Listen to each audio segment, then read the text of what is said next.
Hey everybody, I want to make a YouTube video, just a regular YouTube video, and talk for a second about something. As many of you know, I've updated my camera. The one I'm using to record this is a Canon EOS Rebel T7i. It's a good image, right? I like the fact that if I show you something up close, it adjusts to it focuses, and then I get it away and it focuses. See how fast it focuses? This is my old camera.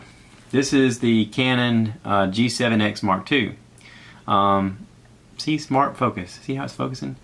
This one doesn't do that as quickly. This one takes a bit of a lag, and sometimes it gets hung on an item and it won't move to the other thing. I do like the camera. It's a very portable camera. If you notice, I got it on one of those Joby Gorilla Pods. I'm a big fan of the Gorilla Pods, but you got to make sure you're buying the right one for the right size camera, because some of the cameras are heavier than others and the legs won't hold up to them. I learned that when I bought this EOS Rebel that you're looking at me on, because it's a bit heavier, and this takes a while to unscrew. I wish there was an easier way to unscrew this. But here's the thing, okay?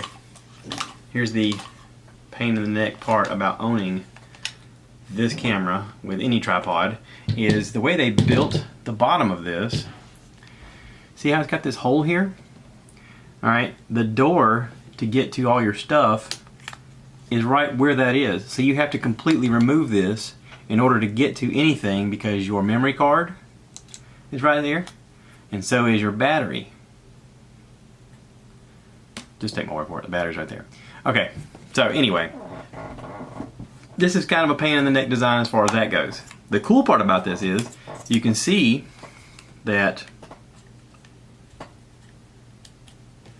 when it's closed, see how small it is compared to my hand? This fits in my pocket. So literally I can fit this in my pocket, and if you've watched any video that I've made for the last, I don't know, year or two, I've used this camera as much as possible because it does take really good low light video. I'm a big fan in portability. I watched Casey Neistat's video one time where he talked about, people were asking him, what kind of equipment should I use? Should I get this? Should I get that? And he honestly said, use whatever you have. Whatever you have, whatever the best visual imagery that you can get, use what you have on you right then. So he said sometimes, he had like 2 cell phones. He's like, sometimes I use my phone because that's what I have on me. He says, but if I have something better and I can shoot on it, I shoot on it. And if I have something better, like this one, I shoot on it. So anyway, I have made a video where I talked about how I recorded myself taking down a tree in the backyard. I think I titled it something like tree removal, dead tree removal, something like that. I had a mimosa tree in the backyard that lightning had struck, and it had splintered it, and bugs got to it, and it was dying, and it was dropping limbs, and I took it down with a chainsaw. Well, I had set up this camera to record me, and I knew that it would only record for so long and then it would shut off, because I still haven't figured out how to unlock that function. Honestly, I haven't even read about it, but I need to figure that out. But I thought I'll record as much as I can and then speed it up and kind of, you know, maybe put some music with it or something. And I kept looking over at this, and on the back it would tell me memory card error, memory card error, memory card. I was like, stupid. Anyway, here's the thing. If you go to the store to buy a memory card, let's just say you're going to buy a 64 gigabyte memory card, at the store, even at Walmart, you're going to spend $60 right now in 2018. It's still ridiculous to buy it at the store. If you go on Amazon, you can get a 64 gigabyte memory card for about 20 or 30 bucks. You do want to read the speed on it to make sure that your speed is fast enough to get the images that you want. Okay, so here's the thing. When I bought this camera, I bought a memory card, and the memory card that I bought was a 64 gigabyte, but I bought some off-name brand called Transcend, T-R-A-N-S-C-E-N-D. Can you see that? If I get out of the screen? Transcend. Okay.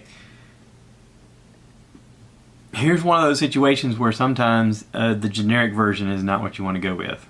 And I have found that this memory card fails me more than I'd like. So, I went with SanDisk. I went online, I'd recently bought this. I want to say it was 25 bucks maybe. SanDisk. I got the Extreme Pro with the UHS 1 speed. It says up to 95 bits per second, 633X. So, with this memory card, I should no longer have a problem with this thing failing me. Now, we have a trip coming up, and I need, while I want a good image quality, I can't lug around this big EOS camera. I mean, it's a beautiful image, and it does record great. I would love to take it in there and get some shots of the Disney Castle with it and all that other stuff.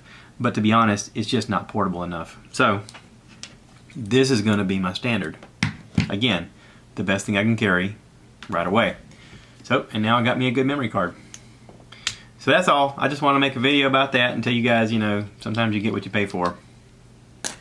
And if you're going to pay for something, might as well pay for something that works good.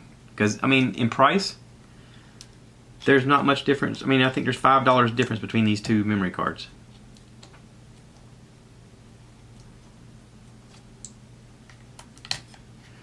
Now it's getting stuck. Anyway, I'm gonna mess with this. Talk to y'all there. Thanks for watching. Alright, so I'm sitting here at the desk and I just put this memory card in here. I wanted you guys to be able to see it. And I'm gonna flip this around. So, new memory card, testing it out. And I'm gonna put this video in with the other video, and hopefully you guys will understand what the heck I'm talking about. So, thanks for watching. That's it. I'm gonna end this now. Oh, maybe I could do like a thing where I can show you how it focuses. See, it takes a little bit longer to focus on it. Come on, focus on it. Focus.